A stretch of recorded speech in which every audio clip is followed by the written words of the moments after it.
Have you been thinking of getting Battlefront 2 for a while in 2023, but you're still unsure if you want to spend that measly $10 that it's going to cost you to buy Battlefront 2? In this video, I'm going to try to make it very simple with one or two facts on why you should actually get Battlefront 2.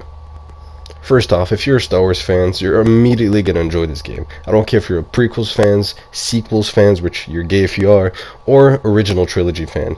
This game is made so anybody from those eras can enjoy it. Unlike Battlefront 1, where only the original trilogy noobs loved it. Now with this one, everybody can actually go in and have something to do. You can have Kylo Ren versus Rey, or you can have Kylo Ren versus Luke, or you can have Darth Vader versus Rey. Now some of you think that's a little weird and stuff. Well, just don't do it. Don't do Rey versus Vader. But if you want to, you can.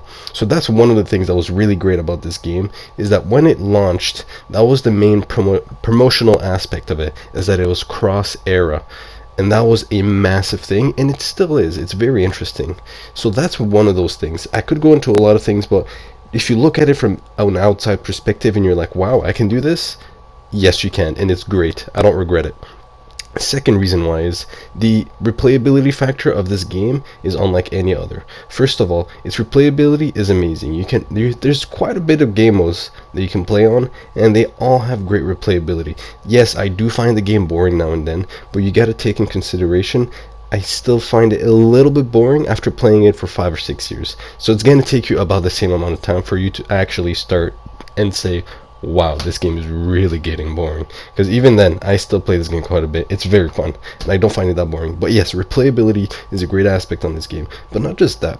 The fact that the quality of this game looks so good for a game that was made in 2017 that still outmatches a bunch of other games quality-wise, you're playing in a game that the quality is almost cinematic. You know when you watch those games, Uncharted, or you play any of those single-player games, anytime you see a cinematic, a cutscene in those games, obviously the cutscene looks a lot better than the actual gameplay.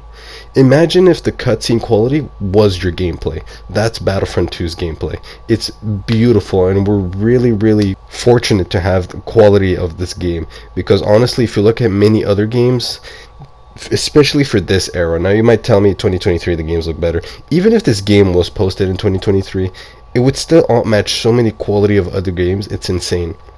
So we've been really fortunate and blessed with the quality of this game and the reliability of always having a really good fun time. It's really hard to not have a good time on Battlefront 2. It's really hard. Any game you get on, any map you get on, any selection you get on, it all feels different but good.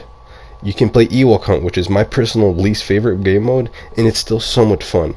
Or you can play HRV, which is my personal favorite, and just go all in, heroes and villains. There's no troopers, none. If you want that, you go on Galactic Assault. And it all has a different taste into it, which is amazing and makes for such great replayability.